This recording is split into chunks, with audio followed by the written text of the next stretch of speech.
Saludos amigos de Principalmente. Agradecemos nuevamente su atención en este programa dedicado al análisis de los principales temas del derecho, tanto en el ámbito nacional como en el ámbito internacional. En el día de hoy tenemos precisamente un invitado internacional. Nos acompaña el doctor Ernesto Ginesta Lobo, magistrado de la Sala Constitucional de Costa Rica. El doctor Ginesta Lobo es uno de los más experimentados constitucionalistas de América Latina, pero además también es uno de los tratadistas más destacados en el ámbito del derecho administrativo. De manera que el profesor y magistrado Ernesto Ginesta Lobo es toda una autoridad en el ámbito del derecho público.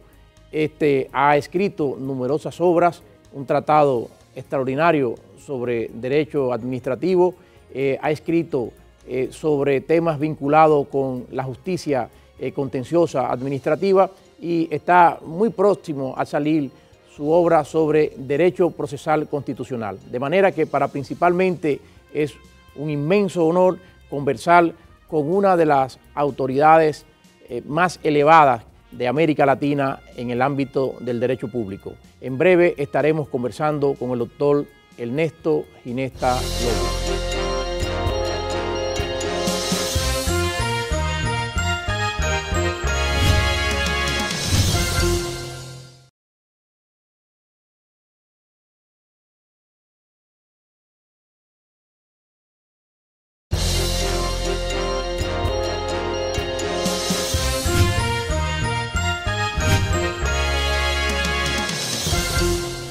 Saludos amigos, tal y como habíamos anunciado, hoy tenemos el placer de contar Principalmente con la presencia de un invitado internacional.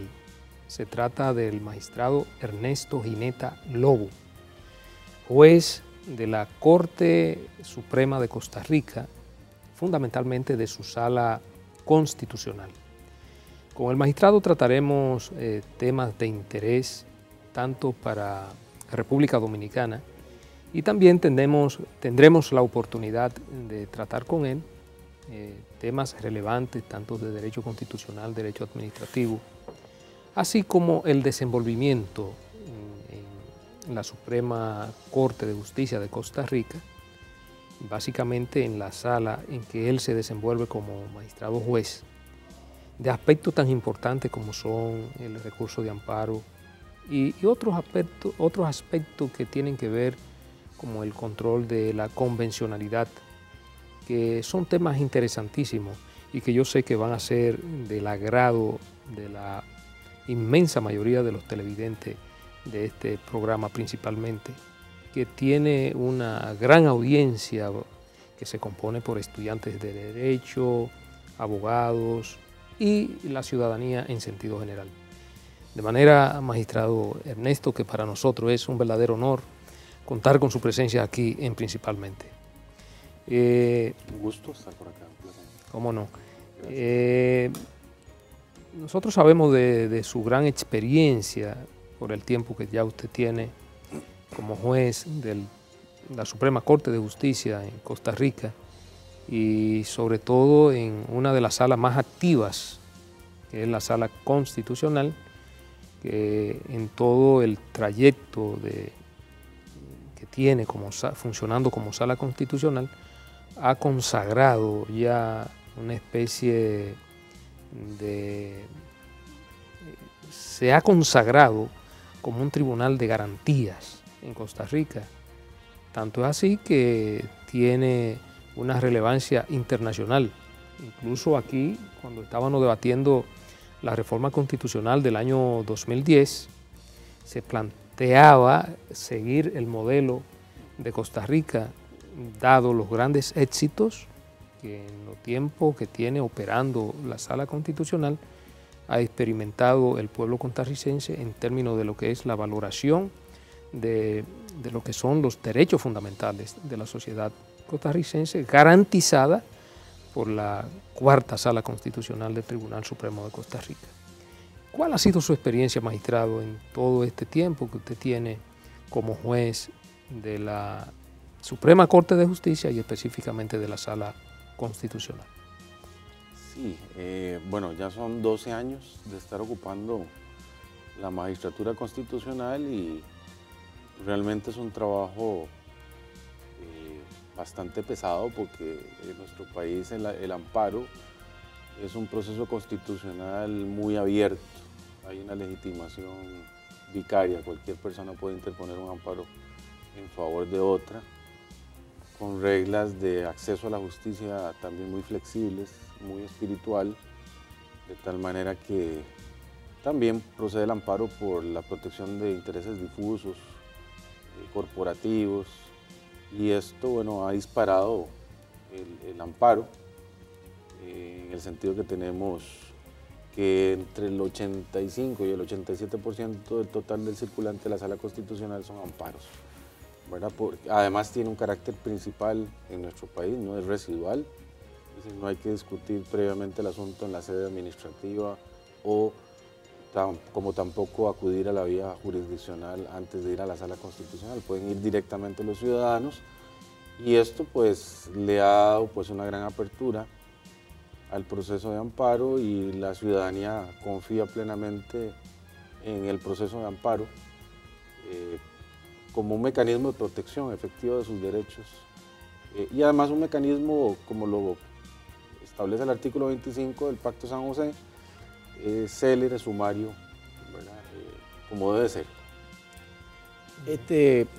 Ernesto, en muchos países, y casualmente en las discusiones que teníamos en República Dominicana a propósito de cuál era el modelo adecuado, de si un tribunal constitucional fuera del Poder Judicial o una sala constitucional dentro de la Corte Suprema, uno de los temas también que salían al debate era el problema de cómo muchas veces estas jurisdicciones especializadas, ya como tribunal o como sala, cuando se concentra directamente los recursos de amparo, puede esto generar situaciones de colapso del sistema y se ha hablado en ese sentido de la utilización de una expresión como la desconcentración de la jurisdicción constitucional. El modelo que seguimos en República Dominicana fue un modelo mixto. En los temas de amparo son los tribunales ordinarios del Poder Judicial los que conocen las acciones de amparo, pero los recursos en relación a esas decisiones van directamente al Tribunal Constitucional, no van como antes a la Corte Suprema. ¿Cuál es la situación en Costa Rica y la posibilidad de generar esa desconcentración, dado, como tú señalas, la inmensa cantidad de trabajo que le genera a ustedes? Hemos discutido varias propuestas legislativas en las cuales he participado activamente. Una es segmentar el tribunal, la Sala Constitucional, en dos salas, una sección primera y una sección segunda, con lo cual se podría duplicar la capacidad de trabajo de la Sala Constitucional frente a los 18.000, 19.000 asuntos que tenemos anualmente, lo cual pues acredita que el acceso es muy amplio y muy democrático. Pero bueno, representa una cifra significativa, importante, que demanda pues mucho trabajo, dedicación. Entonces una propuesta es esa, de tal manera que cada sección podría, con un coordinador o un presidente de sección, podría resolver 3 magistrados, básicamente. El presidente o la presidenta no integraría las secciones, porque está encargado de la admisibilidad y ahí fenecería el asunto. Y salvo en hipótesis tasadas donde sea necesario elevarlo al Pleno porque haya jurisprudencia contradictoria o se trata de un caso absolutamente novedoso, en cuyo supuesto pues habría que elevar al Pleno para que lo conozca el Pleno de los 7 magistrados. Y la otra propuesta es introducir algunos criterios o conceptos jurídicos indeterminados como los emplea la ley dominicana en el sentido de el certiorari, es decir, que el asunto tenga gran relevancia para la interpretación de la Constitución y para la definición del contenido esencial de los derechos humanos y fundamentales, que en nuestro país sí se justificarían estos criterios, ¿verdad? Que básicamente han sido elaborados por la doctrina de la Corte Suprema de los Estados Unidos, los alemanes también, y los españoles también, una reforma que tuvieron en los años 90, sí se justificaría introducir estos criterios para establecer una especie de criba, una especie de filtro que permita conocer asuntos realmente relevantes, porque debo dar una estadística en honor a la verdad, y es que el 45% de los amparos son rechazados de plano, porque al tener, digamos, un acceso tan amplio, tan democrático, al no requerir patrocinio letrado, cualquier ciudadano en una hoja puede interponer el recurso y la sala debe interpretar cuál es el derecho violado. Fue el caso aquel famoso también hablaba mucho don Rodolfo Pisa, el niño de la sala cuarta, ¿no?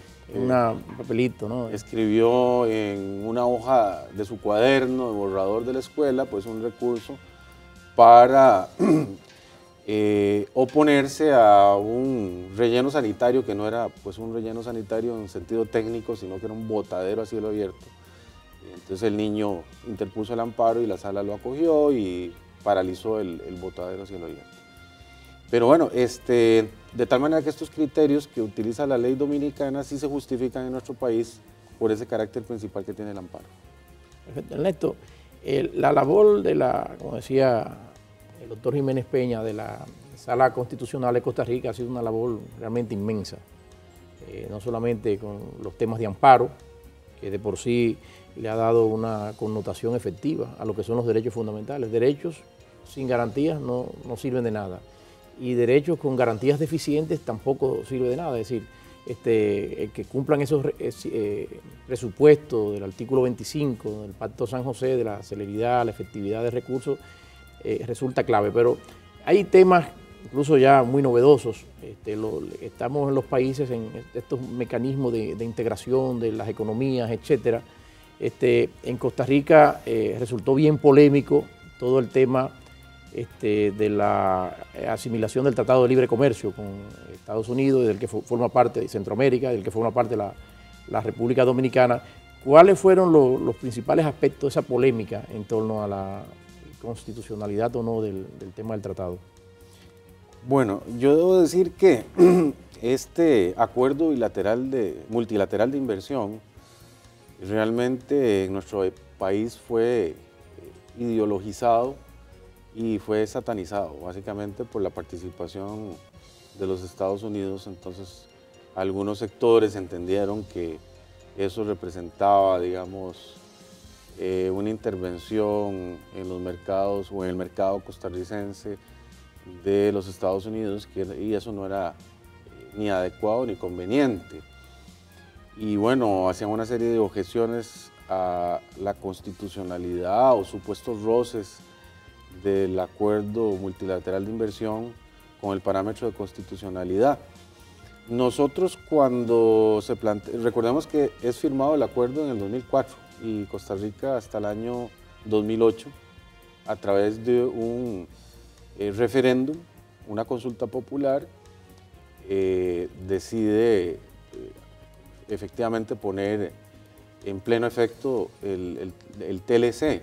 Bueno, se tardaron prácticamente 4 años discutiendo la puesta en ejecución, porque había sido firmado en Washington en el 2004. Incluso hasta por razones políticas algún presidente de la República pospuso la discusión y la aprobación legislativa, ¿verdad? Pero finalmente se sustrajo del espacio de la dinámica legislativa porque hubo un referéndum. Se decidió que el pueblo dijera sí o no al Tratado de Libre Comercio. Las objeciones de constitucionalidad fueron muchas en materia de arbitraje, en materia de expropiación, paneles arbitrales, en materia de contratación pública, etc. Y bueno, la Sala Constitucional lo que hizo fue advertir al momento de resolver el asunto que no iba a ponderar la oportunidad, la conveniencia o el mérito de suscribir un acuerdo multilateral de inversión, porque eso no es resorte de un tribunal constitucional, sino del Poder Ejecutivo y de la Asamblea Legislativa. Y nada más entró a analizar los puntos de constitucionalidad y los descartó, es decir, dijo que no habían inconstitucionalidades de ningún tipo, y entonces esto por un voto de mayoría, no fue un voto unánime, hubo unos compañeros que salvaron el voto y consideraron que sí habían disposiciones inconstitucionales desde su perspectiva, y de esa manera pues ya pudo entrar en plena vigencia el Tratado de Libre Comercio.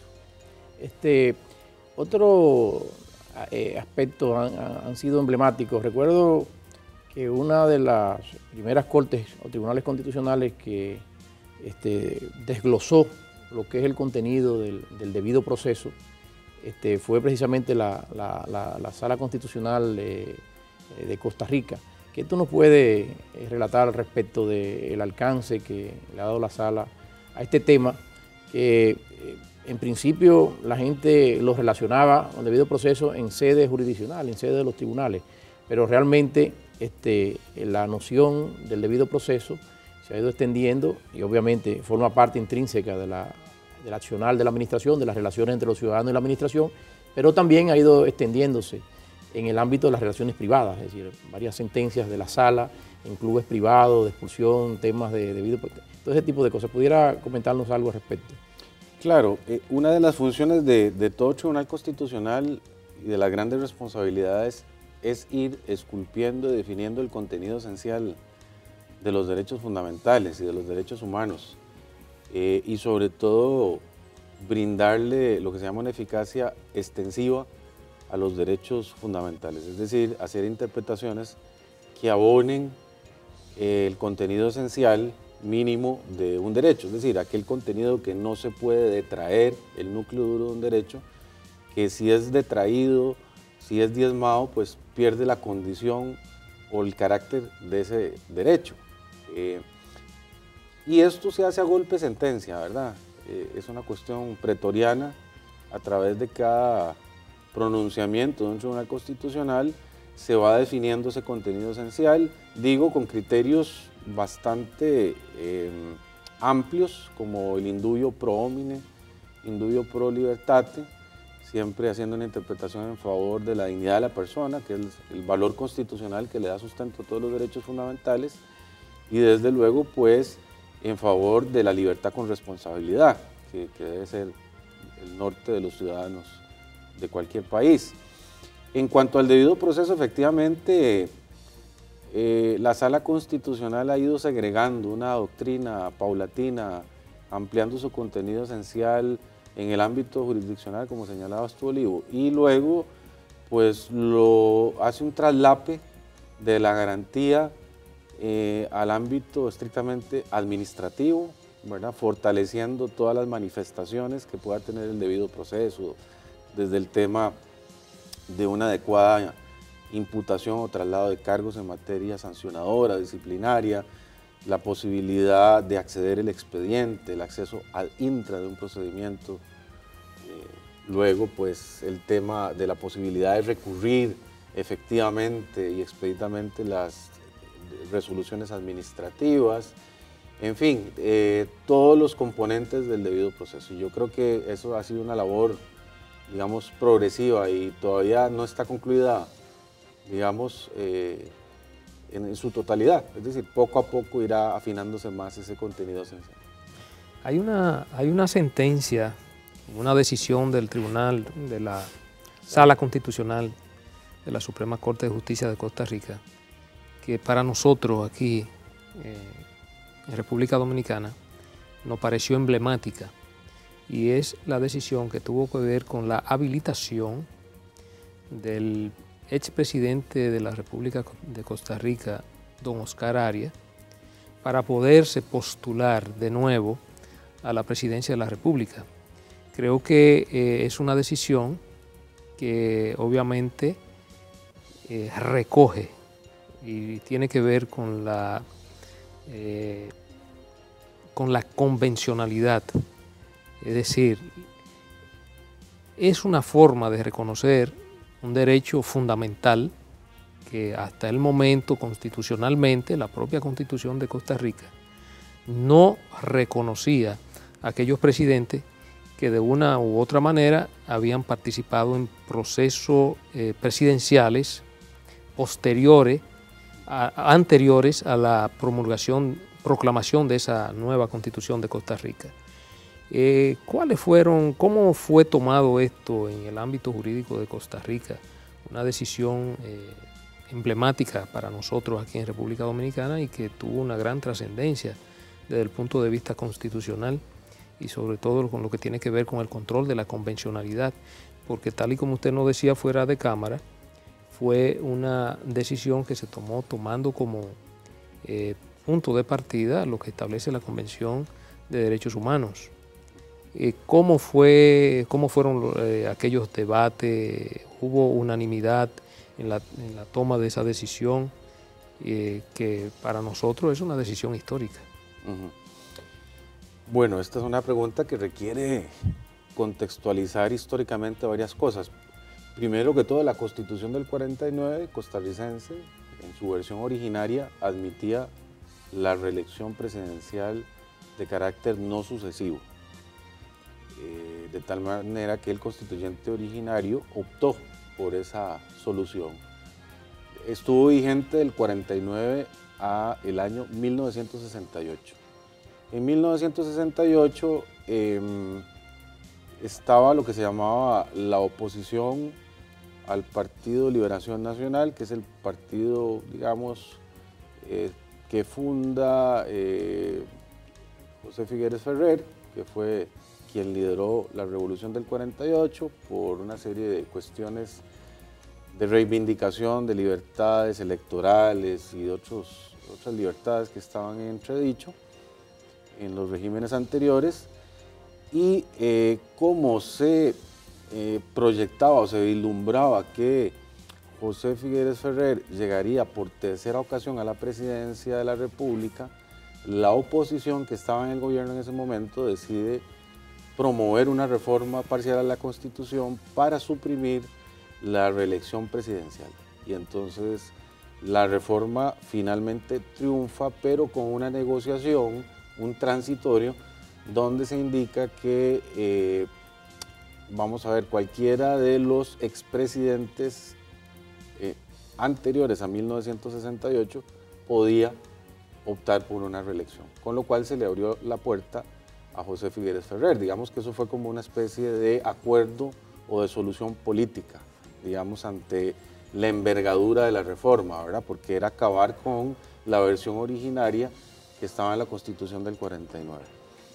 Bueno, luego la Sala Constitucional, en el 2003, que es cuando dicta la sentencia, efectivamente se adelanta al control de convencionalidad diseñado por la Corte Interamericana de Derechos Humanos en el año 2006, porque la Corte Interamericana es hasta el 2006 que diseña en dos sentencias que son Almonacid Arellanos contra Chile y Trabajadores Cesados del Congreso contra Perú, donde hace la fórmula y crea el control de convencionalidad. Entonces se adelantó 3 años la Sala Constitucional. ¿Por qué razón? Bueno, porque se contrastó la reforma parcial de 1968 con el parámetro de convencionalidad, en este caso con el artículo 23 de la Convención Interamericana de Derechos Humanos, que establece el derecho a ser electo. Y la Sala Constitucional consideró que no se podía ser regresivo a través de reformas parciales a la Constitución en cuanto, digamos, a la concepción que tenía el constituyente originario de ciertos derechos. Y suprimir la posibilidad de la reelección era ser regresivo, porque la Constitución original lo establecía. Debo decir que Maurice Oriu, ya desde 1921, formulaba pues una tesis interesante en este sentido, porque aquí también está de por medio el tema de si el poder reformador o el poder de enmienda de la Constitución, a través de un poder constituido que suele ser el Parlamento, puede eventualmente violentar ciertos principios esenciales del Estado constitucional de derecho, y si puede o no violentar y ser regresivo en cuanto a los derechos previamente consagrados o las libertades públicas. Y Maurice Oriu ya decía en 1921 que no se pueden violentar principios esenciales de la organización política. Decía que, por ejemplo, en Francia no se puede pasar, después de la Revolución de 1789, de un sistema republicano a uno monárquico, porque eso sería una regresión. Y decía que no se puede tampoco reducir el contenido esencial de los derechos. Entonces, bueno, la Sala Constitucional dice esto, es decir, la no reelección reducía un derecho a ser electo por parte de una persona que aspirara a la presidencia, aunque hubiera ocupado con anterioridad la presidencia. Distinto hubiera sido si la Constitución originaria no hubiera previsto la reelección no sucesiva, ¿verdad? De tal manera que también ahí está latente el tema de los límites del poder de reforma o del poder de enmienda. Es decir, cuando se reforma la Constitución parece que el constituyente derivado tiene límites que están en la propia Constitución y en el parámetro de convencionalidad. Correcto. Convencionalidad. Bien, magistrado, vamos a hacer una breve pausa, pero entendemos que es sumamente interesante este tema y vamos a seguir abordando.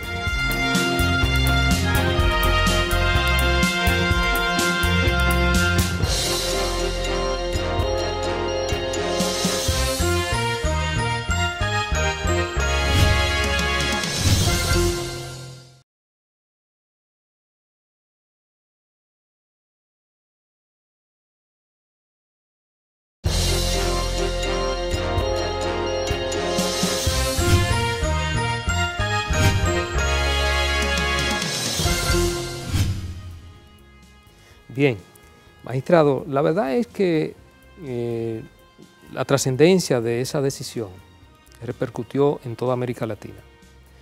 Yo recuerdo que aquí en República Dominicana, que también se había prohibido la reelección constitucional mediante una reforma, que fue la reforma del año 1994, una reforma que se hizo mediante un pacto político debido a un problema electoral y se prohibió de manera definitiva. Luego, en el año 2002, se produce otra reforma a la Constitución de la República y se introduce de nuevo la reelección, pero no sucesiva. Es decir, no, una sola reelección. Entonces, gana la presidencia de la República y tiene la oportunidad de reelegirse nueva vez. Y ya, hasta nunca más. Luego, se produce la reforma del año 2010, la última reforma a la Constitución de la República, y se elimina la reelección consecutiva.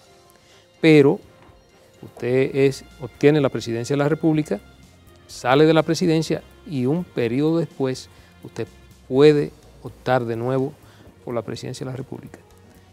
Lo que sucede que Costa Rica se tiene como el caso emblemático y el paradigma de América Latina, en el sentido que creo que fue de los primeros países donde se prohibió de manera definitiva la reelección presidencial, obedeciendo a razones políticas, coyunturales del momento, y básicamente a que la reelección se presta para que los gobiernos hagan uso de manera abusiva de los recursos del Estado.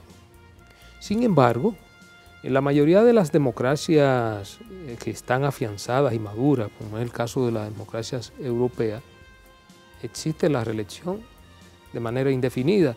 Incluso se ve como un derecho que tiene la ciudadanía de elegir o no reelegir a un gobierno determinado.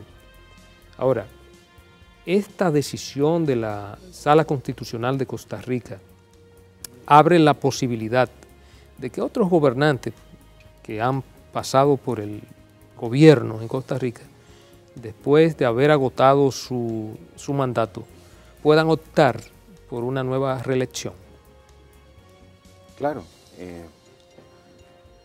prácticamente se volvió al texto original de la Constitución del 49, esa es la consecuencia, al haberse removido la reforma parcial del 68, queda en vigencia el texto original y es posible la reelección no sucesiva. Nada más, si me permite, algunas consideraciones de tipo ya metajurídico, desde el punto de vista, además, más allá del derecho constitucional. Los periodos presidenciales suelen ser relativamente cortos y a veces un presidente o una presidenta no tiene el tiempo suficiente para desarrollar un programa de gobierno. De toda suerte, dentro del contexto de un régimen democrático donde haya controles de tipo institucional y control ciudadano, además de otros controles informales como los que pueden ejercer los medios de comunicación colectiva y la opinión pública, es de esperar que la reelección, digamos, no tenga esas connotaciones de carácter negativo, los ribetes negativos que a veces se ven en ella, porque perfectamente la ciudadanía pues, puede denunciar si se está cometiendo alguna irregularidad para que se emprendan las acciones de tipo institucional reprendiendo cualquier acción desviada. De tal forma que esto es importante tenerlo en consideración. Ahora, yo creo que los países no siempre tienen la suerte de tener estadistas, no necesariamente todo presidente es un gran estadista, en ocasiones habrá grandes estadistas que han sido presidentes y vale la pena rescatar la experiencia, la trayectoria, en fin, toda la expertise que hayan logrado acumular, sobre todo si se mueven dentro de los canales propios del régimen democrático, recuperar la posibilidad y normalmente estos estadistas también tienen algún nivel importante y significativo de liderazgo y de carisma político en los pueblos, ¿verdad? Obviamente si estamos dentro del contexto de un régimen no democrático, ahí la reelección no suena bien, ¿verdad? No suena bien porque es eternizar, digamos, el atropello de los derechos fundamentales, el autoritarismo y la arbitrariedad. Bueno, hablando precisamente de arbitrariedad, queremos pasar a otro tema. El magistrado Ginesta domina a la perfección, es hoy día uno de los grandes maestros del derecho administrativo iberoamericano. Tiene escrito su tratado de derecho administrativo, es una obra formidable de referencia en toda Iberoamérica. Y me gustaría, Ernesto, que pudiésemos abordar ahora la perspectiva, desde la perspectiva constitucional de la Sala, cómo ha impulsado el derecho administrativo desde la Sala Constitucional. Sabemos que numerosísimos votos han sido propuestas tuyas en temas muy interesantes, entre los que podemos citar la inconstitucionalidad de la obligatoriedad del agotamiento previo de las vías administrativas para poder acceder a la justicia contenciosa administrativa, por mencionar uno, pero son cantidad de temas que han sido abordados desde la Sala Constitucional y que han fortalecido el derecho administrativo, aquello que George Bedell, en un artículo famoso, señalaba las bases constitucionales del derecho administrativo. Costa Rica tiene una inmensa tradición, uno de los grandes administrativistas de todos los tiempos en latinoamericano, don Eduardo Ortiz, también conjuntamente con don Rodolfo Pisa, hicieron aquella sensacional ley, participaron activamente en aquella ley general de administración pública. El profesor Alan Brugel Carías, nuestro común amigo, considerado como un auténtico código de derecho administrativo. Allí está plasmado, ¿no?, la gran doctrina de las grandes instituciones del derecho administrativo. De manera que me gustaría tu parecer, Ernesto, sobre cómo ha contribuido la Sala Constitucional a transformar el derecho administrativo y las relaciones de los ciudadanos y la administración. Sí, Olivo, tú tocas un tema clave y fundamental en el derecho público contemporáneo, que es lo que ha llamado Riccardo Guastini, ese gran jurista italiano, como la constitucionalización del derecho. En este caso, bueno, en particular del derecho administrativo. Recordemos, como tú lo sabes, que hay una simbiosis especial entre el derecho constitucional y el derecho administrativo. Ambos son herramientas para contener y limitar el poder, para luchar contra las prerrogativas y los privilegios posicionales de las administraciones públicas de cara a los ciudadanos. Ambos están creados para reivindicar la dignidad humana y las libertades de los ciudadanos frente, pues, a cualquier desmán de los poderes públicos. De tal manera que son dos derechos que están profundamente hermanados, tanto que, como recuerdas, Oriú decía que las grandes cabezas de capítulo del derecho administrativo están en el derecho constitucional. Lo dijo también un autor francés de ascendencia italiana, Rossi, lo dijo antes, en el siglo antepasado. no en estos términos que lo plantea Oriu. Y luego, pues el expresidente del Tribunal Federal alemán, Fleiner, decía que el derecho administrativo es un derecho constitucional concretizado, porque bueno, son, repito, instrumentos para contener el poder y para reivindicar la dignidad humana y las libertades del ser humano.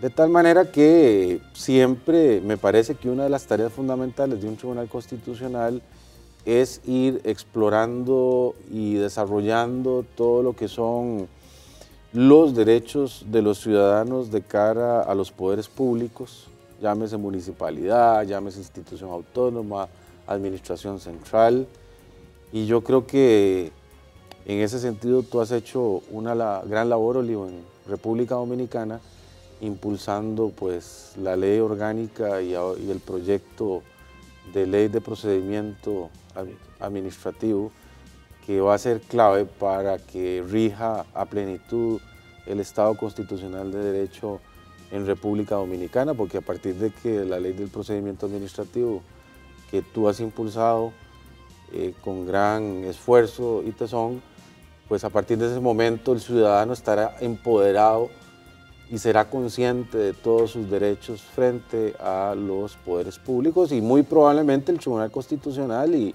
la jurisdicción contenciosa irá paulatinamente también a golpe de sentencia, desarrollando y profundizando todas esas instituciones valiosas que has incluido en ese proyecto fenomenal. Y de hecho ya hay que reconocer que el Tribunal Constitucional ha dictado sentencias que a mí me parecen emblemáticas para los fines del derecho administrativo, del control de quienes ejercen el poder público, ¿no?, en cualquiera de los niveles. Hubo un caso, un recurso de amparo de un oficial de policía cancelado por el Poder Ejecutivo, donde no hubo debido proceso, donde se indicaba que si no había un informe que estaba vinculado a organizaciones criminales, sin más nada. Y el Tribunal Constitucional aprovechó la oportunidad para decir que como la cancelación de ese nombramiento obedecía a imputaciones, no era posible esa cancelación sin que previamente se le informara, se le permitiera la contradicción antes de adoptar la decisión, ¿no?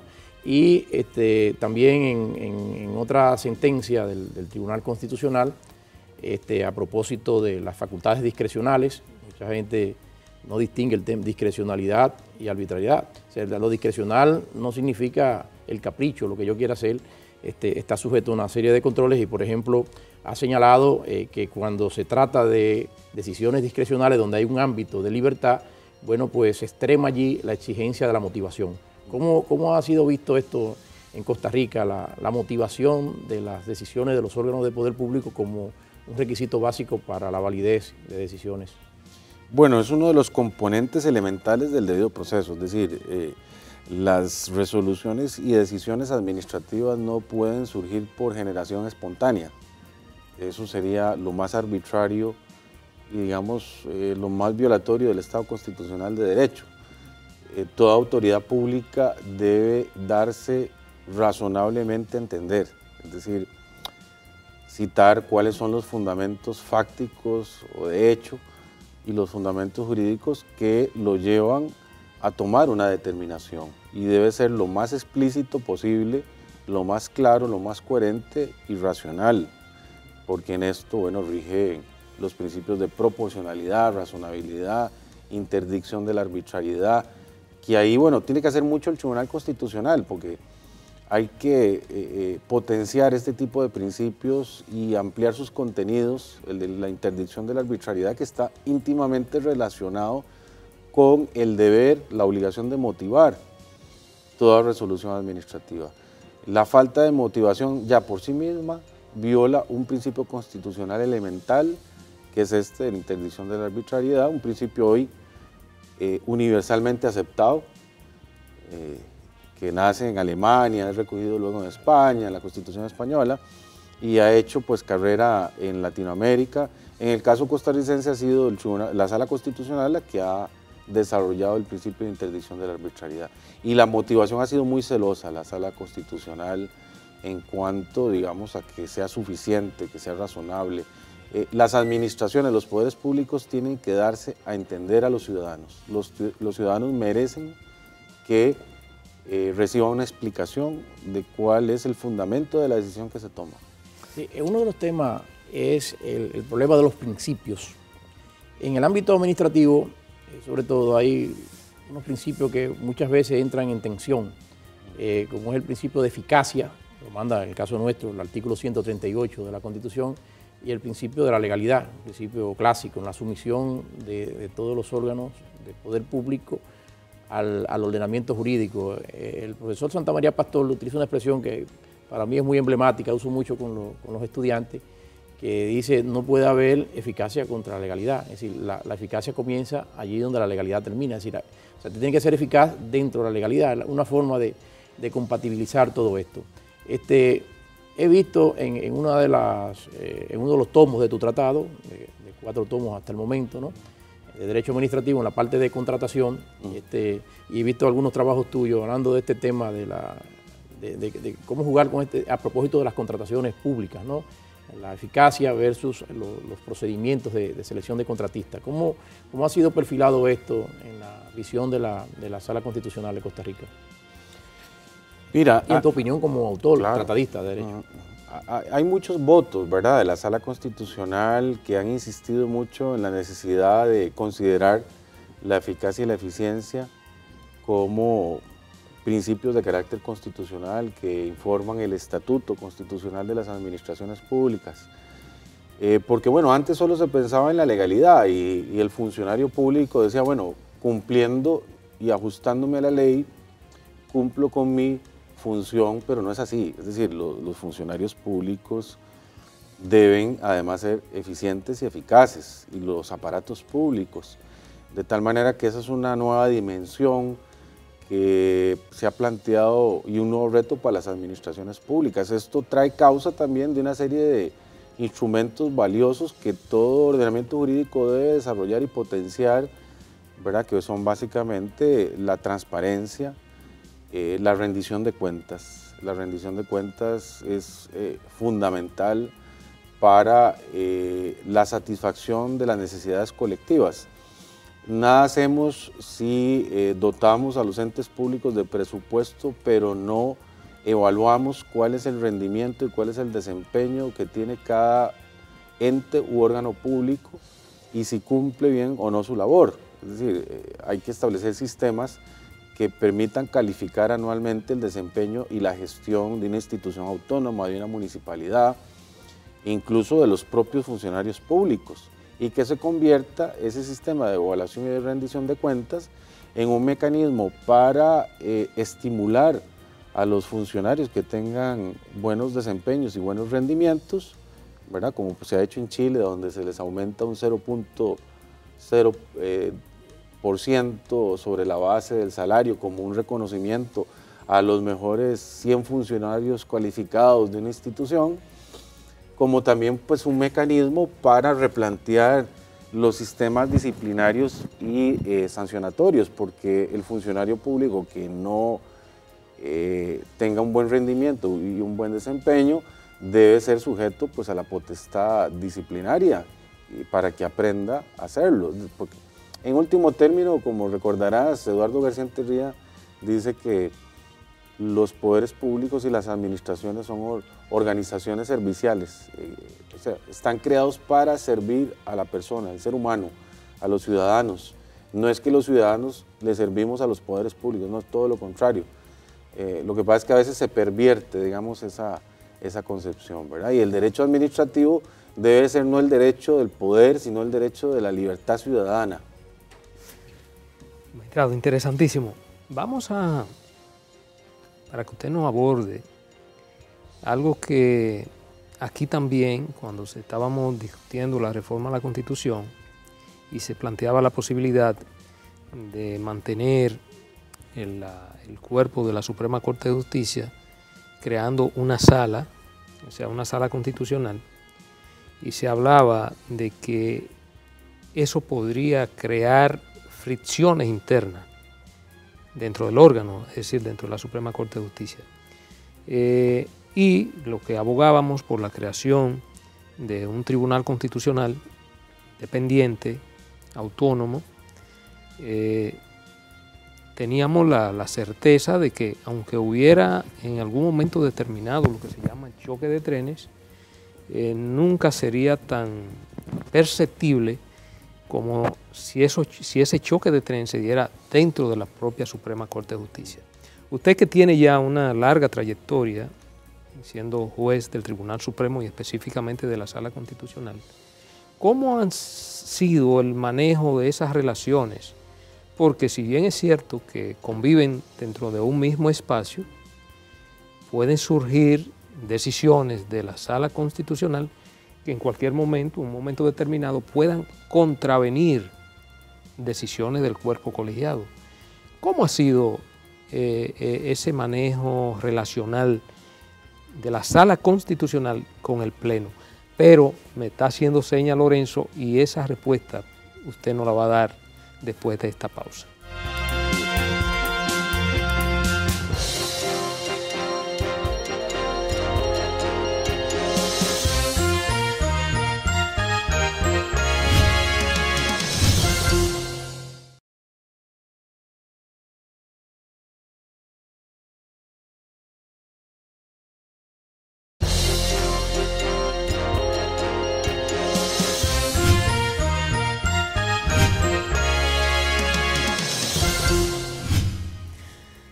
Bien, magistrado, vamos a continuar. Le decía que en República Dominicana, cuando estábamos debatiendo la reforma constitucional del año 2010 y que se planteaba la posibilidad de la creación de una sala dentro de la propia Suprema Corte de Justicia, uno de los criterios que los que adversábamos esa posición esgrimíamos era precisamente las posiciones contrarias que se podían dar dentro del propio órgano colegiado, donde una sala constitucional podía tomar una decisión que no pudiera ser del criterio general del Pleno de la Suprema Corte de Justicia. O de otra de las salas. O de otra de las salas.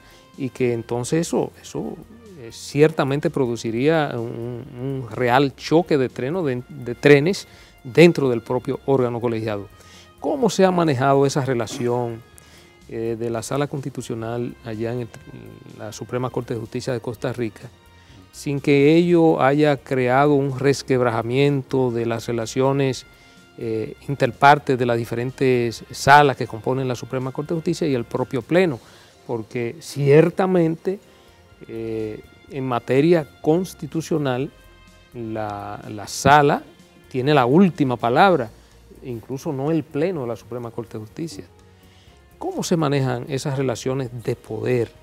Porque ciertamente la Sala Constitucional es un poder y que no he visto pero la Constitución de Costa Rica en ese sentido, pero me imagino que sus decisiones son vinculantes a todos los poderes públicos, igual que las decisiones del Tribunal Constitucional aquí en República Dominicana. ¿Cómo ha sido, cómo lo han tomado sus colegas, miembros de la Suprema Corte de Justicia? Porque es como pareciera algo contradictorio que no fuera el Pleno de la Suprema Corte de Justicia quien tenga la última palabra en cualquier tipo de decisión jurisdiccional o también decisión constitucional.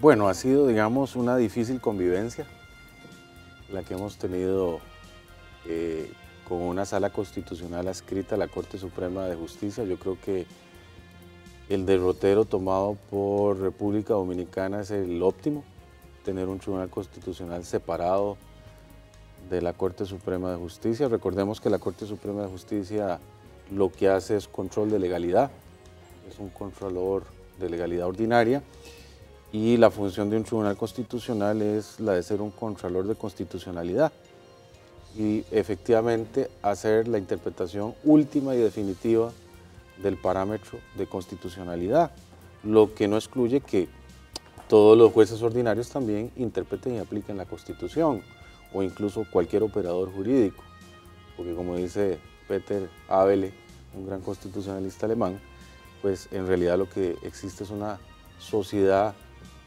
abierta de intérpretes de la Constitución. El Tribunal Constitucional debe decir la última interpretación.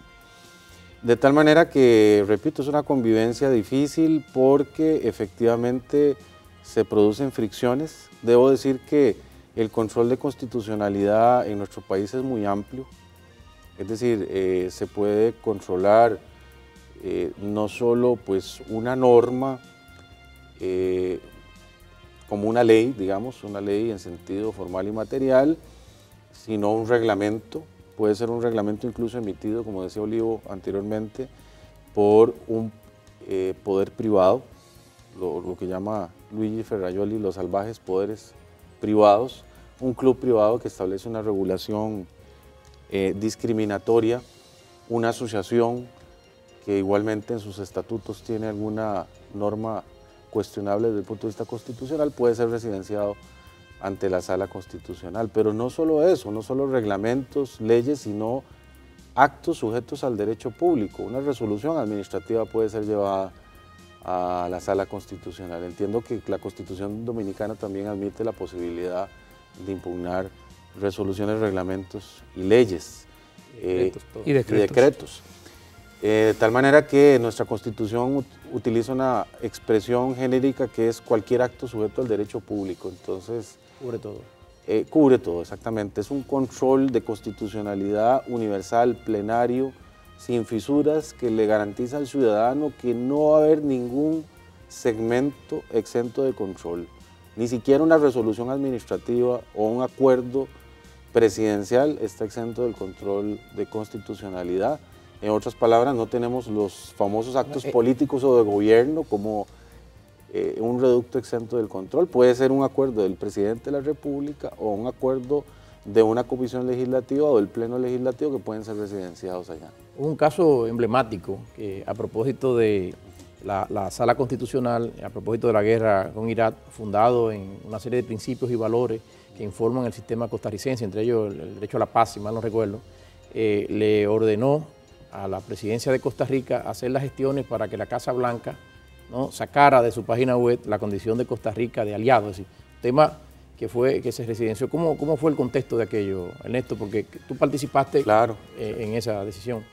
Fue en el gobierno de Abel Pacheco, donde por un acuerdo presidencial se apoyó moral y políticamente la coalición de intervención en Irak, y Costa Rica aparecía en la página de la Casa Blanca dándole soporte político-moral a esta coalición. Llegó un estudiante universitario y dijo: presento una acción de inconstitucionalidad contra este acuerdo presidencial, violenta un valor constitucional básico de Costa Rica, que es la paz. Tenemos una tradición civilista y pacífica de más de 100 años. Luego firmamos un estatuto perpetuo de neutralidad en los años 80 y hemos siempre confiado, cuando abolimos el ejército, hemos confiado en los instrumentos del derecho internacional público, del sistema interamericano, de tal manera que eso violentaba una tradición civilista y el valor constitucional de la paz, y la Sala acogió el recurso, anuló el acuerdo presidencial y le ordenó al presidente que eliminara a Costa Rica de la lista que daba soporte moral y político a la coalición de intervención. Y luego, pues para volver a la pregunta que me hacían, al tener un control de constitucionalidad tan amplio, pues evidentemente debemos conocer de acciones de inconstitucionalidad contra reglamentos emitidos por la Corte Plena, contra actos de la Corte Plena, resoluciones de la Corte Plena, amparos también, y desde luego también cabe la acción de inconstitucionalidad contra la jurisprudencia de las salas de casación. Entonces una jurisprudencia de la Sala de Casación puede ser residenciada en acción de inconstitucionalidad, y hemos declarado varias líneas jurisprudenciales inconstitucionales, y esto nos genera bastante animadversión de parte de la Sala de Casación por lo menos durante un mes no nos saludan los compañeros de una sala de casación porque hemos declarado... Pero no han llegado al extremo de rebelarse y volver a imponer su criterio, no obstante lo que la sala. Eso no se da. No. Como en España, que han pasado los temas de los conflictos entre el Tribunal Constitucional condenando lo del Supremo condenando al Constitucional, y ahora últimamente se anuló la condena que le hizo el Supremo a lo del Constitucional, lo anularon lo del Tribunal Constitucional. Es una cosa espectacular. Bueno, la verdad es que hemos tenido una excelente exposición de parte del magistrado y quisiéramos que en otra oportunidad, magistrado, que usted visite República Dominicana, pues tener el honor de que se haga un hábito, ¿no? Que se haga un hábito que usted esté aquí principalmente. Ha sido la verdad que aleccionador, la capacidad expositiva suya, sobre todo la didáctica. Bien se ve que es un maestro de las aulas y también un maestro del derecho.